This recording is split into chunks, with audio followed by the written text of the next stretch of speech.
Sugar factory અને ખેડૂતો વચ્ચે રોપાણીને લઈ વિવાદ મામલે પહેલી વખત ખેડૂતોના હિતમાં નિર્ણય કરવામાં આવ્યો છે.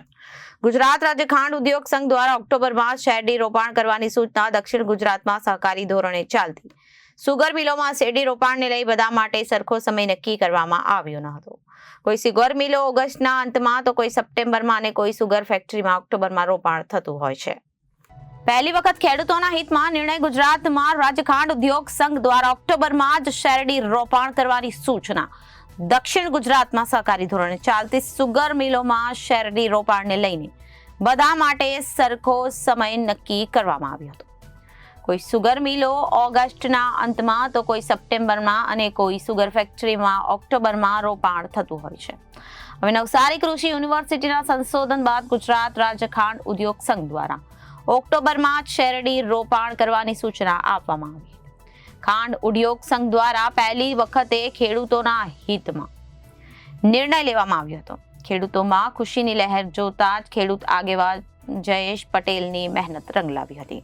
દલાલ ખેડૂત આગેવાન સમગ્ર દક્ષિણ ગુજરાતના ખેડૂતોનો મુખ્ય પાક શેરડી છે અને શેરડીના પાક થકી સહકારી ધોરણની સુગર મિલોને કારણે ખેડૂત મજબૂત બન્યો છે. પણ છેલ્લા 10 વર્ષથી જે રીતે વાવેતરની પેટર્ન સપ્ટેમ્બરમાં રોપાણને કારણે સ્વાભાવિક છે કે ઉનાળાના ચાસ પાડી દેવાના અને એની પર જે રીતે દવાઓનો છંટાવ અને એને કારણે ખાસ કરી નિદામણ નાશક દવાના વપરાશના કારણે જમીન નિર્જીવ બની હતી.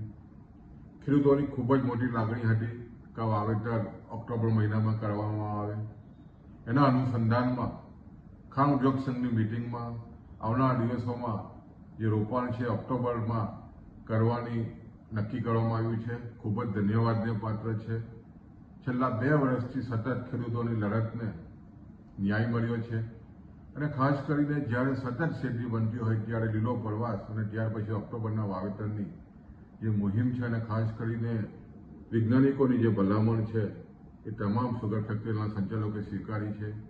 એને અમે અભિનંદન આપીએ છીએ અને આવનારા દિવસોમાં જે શેરડીનું ઉત્પાદન ઘટી રહ્યું છે એને ફરી પાછું વૈજ્ઞાનિક ધોરણ અને ખાસ કરીને પ્રાકૃતિક ખેતી સાથે જોડીને આ ઉત્પાદન વધારીએ એવી લાગણી વ્યક્ત કરું છું. Reporter Arvind Rathod, Janadesh News, Surat.